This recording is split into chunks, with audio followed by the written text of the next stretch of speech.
ট্রাম্পকে হত্যায় ইরানের পরিকল্পনা ফাঁস, ইসরায়েলের তথ্যে যুক্তরাষ্ট্রের উদ্বেগ, বিশ্ব রাজনীতিতে তোলপাড়। খামেনির শেষ বিদায়ে নজিরবিহীন রেকর্ড, টানা 6 দিনব্যাপী শোক মিছিলে অংশ নেন প্রায় 4.5 কোটি মানুষ, ইতিহাসের বৃহত্তম জানাজার দাবি। ইরানে ফের হামলা চালিয়ে চাপের মুখে ট্রাম্প, কংগ্রেস নির্বাচনে মাশুল দিতে হতে পারে মার্কিন প্রেসিডেন্টকে, জ্বালানির চড়া মূল্যে প্রভাব পড়তে পারে ভোটে। ইরানের সাথে যুদ্ধে জড়িয়ে নজিরবিহীন ক্ষতির মুখে যুক্তরাষ্ট্র, 40 বছরে প্রথমবার তলানিতে ওয়াশিংটনের তেলের মজুদ, মার্কিন অর্থনীতির জন্য বড় সতর্কবার্তা। ইরান ইস্যুতে দ্বিমুখী আচরণ যুক্তরাষ্ট্রের, তেহরানে হামলা চালানোর পর দিচ্ছে শান্তির বার্তা, ফের শান্তি আলোচনার প্রতি জোর পাকিস্তান কাতারের।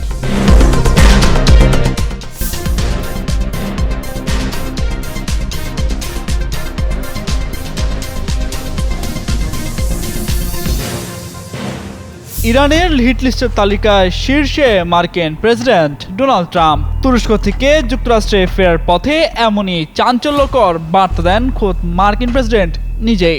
এমনই সম্ভাব্য অত্যন্ত সুনির্দিষ্ট একটি পরিকল্পনা করছে তেহরান। এ তথ্য ছড়িয়ে পড়তেই বিশ্ব রাজনৈতিক অঙ্গনে শুরু হয় তোলপাড়। এরপরই একটি প্রতিবেদনে এ নিয়ে তথ্য প্রকাশ করে মার্কিন প্রভাবশালী গণমাধ্যম দ্য ওয়াল স্ট্রিট জার্নাল।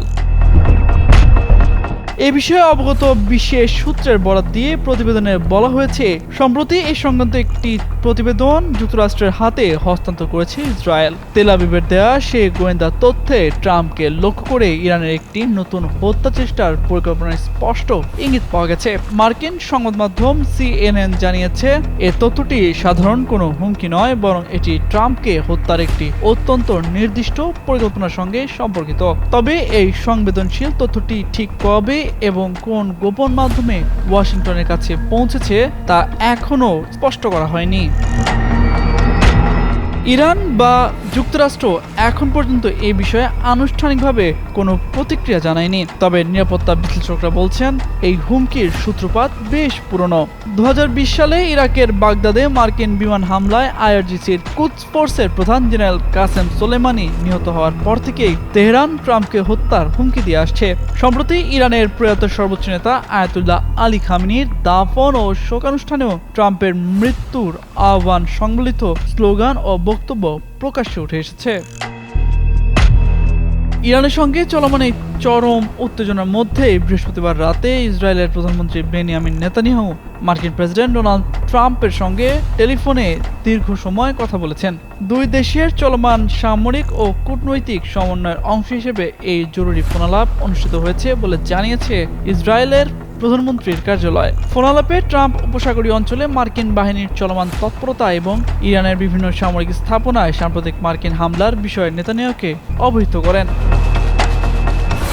ফোনালাপ চলাকালে নেতানিয়াহু ট্রাম্পকে তুরস্কের কাছে F-35 যুদ্ধ বিমান বিক্রির কোনো চুক্তি অনুমোদন না দেওয়ার জন্য জোরালো আহ্বান জানান।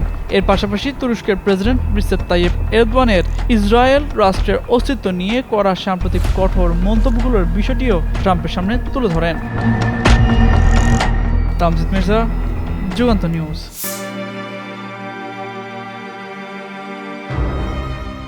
ইরানের সাবেক সর্বোচ্চ নেতা আয়াতুল্লাহ আলী খামেনির মৃত্যুর পর তার ভক্ত অনুরাগীদের সংখ্যা ঠিক কতটা সে সম্পর্কে একটি স্পষ্ট ধারণা পাওয়া গেল। প্রয়াত নেতার জনপ্রিয়তার নজির মিলল তার জানাজা ও বিদায় অনুষ্ঠানে। হায়দার হায়দার উচ্চারণে চোখের জল ফেলল কয়েক কোটি মানুষ, যা বিশ্বে তৈরি করেছে নতুন এক ইতিহাস। ইরান ইরাকের বিভিন্ন শহরে টানা 6 দিনব্যাপী চলমান শোক মিছিলে নজিরবিহীন লোক সমাগম হয়। একে মানব ইতিহাসের বৃহত্তম জনসমাগম ও জানাজা হিসেবে দাবি করছে ইরান কর্তৃপক্ষ। কারণ সর্বকালের সব রেকর্ড ভেঙে ইরানের সাবেক সর্বোচ্চ নেতার জানাজা ও বিদায় অনুষ্ঠানে সামিল হন 4,30,00,000-এরও বেশি মানুষ। ইরানের ফার্স নিউজ এজেন্সি জানায়, তেহরান, কোম, নাজাফ, কারবালা এবং মাশহাদ এই 5 শহরে অনুষ্ঠিত হয় ঐতিহাসিক বিদায় ও দাফন প্রক্রিয়া। এর মধ্যে কেবল ইরাকের নাজাফ ও কারবালাতেই প্রায় 1 কোটি মানুষ অংশ নিয়েছেন বলে দেশটির প্রধানমন্ত্রীর কার্যালয় নিশ্চিত করেছে।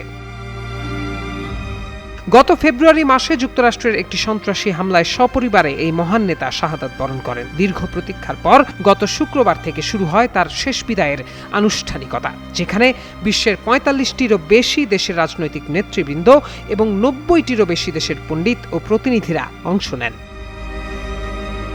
প্রযুক্তিগত তথ্য ও স্বাধীন বিভিন্ন সূত্রের হিসেব অনুযায়ী যাতায়াতের রেকর্ড ও মোবাইল সিগন্যাল বিশ্লেষণ করে এই বিশাল উপস্থিতির সংখ্যা নিশ্চিত করা হয়েছে। প্রত্যয় দাস, যুগান্তর নিউজ। লাখো মানুষের উপস্থিতিতে দেশ জুড়ে চলছিল ইরানের সর্বোচ্চ নেতা আয়াতুল্লাহ আলী খামেনির শেষ বিদায়ের আনুষ্ঠানিকতা। ঠিক সেই সময়ই ইরানের বিভিন্ন সামরিক স্থাপনায় নতুন করে হামলা শুরু করে যুক্তরাষ্ট্র, ফলে আবারও যুদ্ধের উত্তাপ ছড়িয়ে পড়ে মধ্যপ্রাচ্য জুড়ে। তবে এবারের এই হামলার প্রভাব শুধু যুদ্ধক্ষেত্রেই সীমাবদ্ধ থাকেনি, এর রাজনৈতিক অভিঘাত এখন স্পষ্ট হয়ে উঠেছে ওয়াশিংটনেও। ইরানের সঙ্গে নতুন করে সামরিক সংঘাতে জড়িয়ে পড়ায় মার্কিন প্রেসিডেন্ট ডোনাল্ড ট্রাম্প নিজের দেশেই পড়েছেন চাপের মুখে। আগামী নভেম্বরে যুক্তরাষ্ট্রের মধ্যবর্তী কংগ্রেস নির্বাচন। এমন সময় যুদ্ধ দীর্ঘায়িত হলে তার রাজনৈতিক মূল্য ট্রাম্প ও রিপাবলিকান দলকে দিতে হবে বলে মনে করছেন বিশ্লেষকরা। সম্প্রতি দুই দেশের মধ্যে যুদ্ধবিরতির একটি সমঝোতা হলেও সেটি বেশি দিন কার্যকর থাকেনি।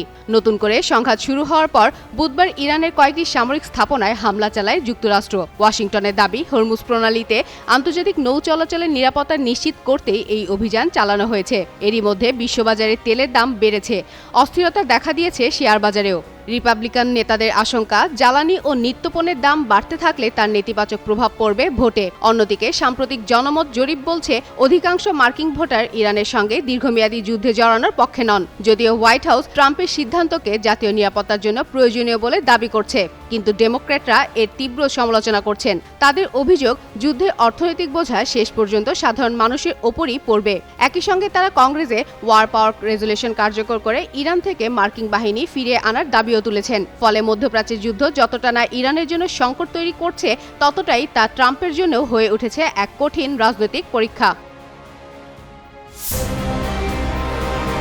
ফেব্রুয়ারির শেষের দিকে শুরু হয় ইরান মার্কিন ইসরায়েল যুদ্ধ। হামলা পাল্টা হামলায় কেউ খোয়ায় সামরিক সরঞ্জাম, সেনা ও স্থাপনা, আবার কেউ হারায় সর্বোচ্চ নেতাকে।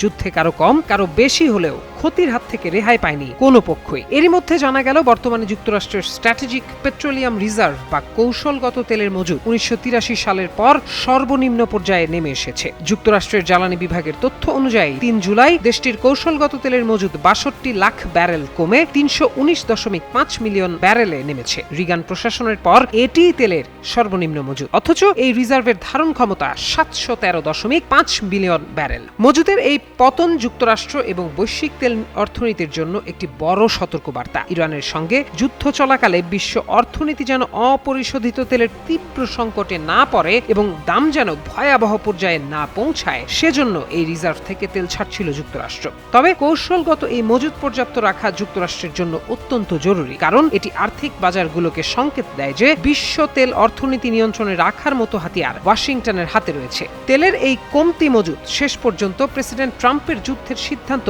বা বিকল্পগুলোকে সীমিত করে দিতে পারে বলে মনে করছেন বিশেষজ্ঞরা।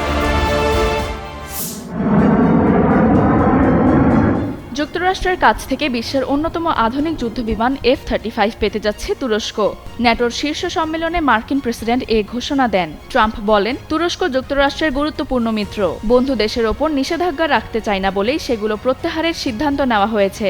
একই সঙ্গে তিনি জানান, বিশ্বের সেরা যুদ্ধবিমানগুলোর একটি F-35 তুরস্কের কাছে বিক্রির বিষয়টি গুরুত্বের সঙ্গে বিবেচনা করছে ওয়াশিংটন। এদিকে তুর্কি প্রেসিডেন্ট রিসেপ তাইয়েপ এরদোয়ানও আশাবাদ ব্যক্ত করে বলেন, অতীতেও যুক্তরাষ্ট্র F-35 দেওয়ার প্রতিশ্রুতি দিয়েছিল। ট্রাম্প নিজের কথা রাখবেন বলেই বিশ্বাস তার। কিন্তু কি এমন আছে এই যুদ্ধবিমানে যাকে বিশ্বের সবচেয়ে ভয়ঙ্কর ফাইটার জেটগুলোর একটি বলা হয়? তাকে নিয়ে সবার কেন এত আগ্রহ? আসুন জেনে নেওয়া যাক। লকহিড মার্টিন নির্মিত F-35 লাইটনিং 2 হল পঞ্চম প্রজন্মের মাল্টিরোল স্টেলথ যুদ্ধবিমান। এটি আকাশ থেকে আকাশে এবং আকাশ থেকে মাটিতে অত্যন্ত নিখুঁতভাবে হামলা চালাতে সক্ষম। এর সবচেয়ে বড় শক্তি স্টেলথ প্রযুক্তি। বিশেষ নকশা ও উন্নত উপাদানের কারণে শত্রুপক্ষের অত্যাধুনিক রাডারেও এটি খুব সহজে ধরা পড়ে না। এমনকি অস্ত্র বহন করলেও এর রাডার সিগনেচার অত্যন্ত কম থাকে। F-35 এর রয়েছে 3টি ভ্যারিয়েন্ট।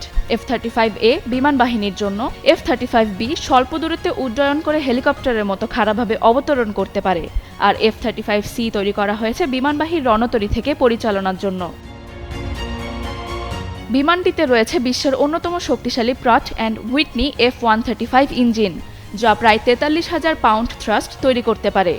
এর সর্বোচ্চ গতি ম্যাক 1.6 অর্থাৎ ঘন্টায় প্রায় 1930 কিলোমিটার। একবার উড্ডয়নে 1000 কিলোমিটারের বেশি যুদ্ধসীমা অতিক্রম করতে পারে এবং 18,000 পাউন্ড পর্যন্ত অস্ত্র বহনের সক্ষমতা রয়েছে। তবে F-35 এর আসল শক্তি শুধু গতি বা অস্ত্রে নয়, এর স্মার্ট প্রযুক্তিতে। এতে থাকা সেন্সর ফিউশন বিভিন্ন রাডার ও সেন্সরের তথ্য একত্র করে পাইলটকে মুহূর্তেই পুরো যুদ্ধক্ষেত্রে চিত্র দেখায়। পাশাপাশি উন্নত ইলেকট্রনিক ওয়ারফেয়ার সিস্টেম শত্রুর রাডার ও প্রতিরক্ষা ব্যবস্থা বিভ্রান্ত করতে সক্ষম। আর সবচেয়ে আকর্ষণীয় প্রযুক্তিগুলোর একটি হলো হেলমেট মাউন্টেড ডিসপ্লে সিস্টেম। পাইলটের হেলমেটের ভিজুয়ালেই ভেসে ওঠে সব গুরুত্বপূর্ণ তথ্য।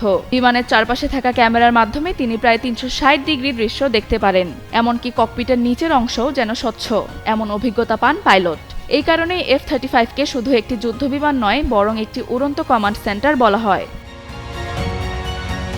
সবশেষে যদি যুক্তরাষ্ট্রের সঙ্গে চুক্তি চূড়ান্ত হয়, তাহলে তুরস্কের সামরিক সক্ষমতা কয়েক ধাপ এগিয়ে যাবে। আর প্রতিরক্ষা বিশ্লেষকদের মতে মধ্যপ্রাচ্যের আকাশে শক্তির ভারসাম্যেও বড় পরিবর্তন আনতে পারে এই একটিমাত্র যুদ্ধবিমান।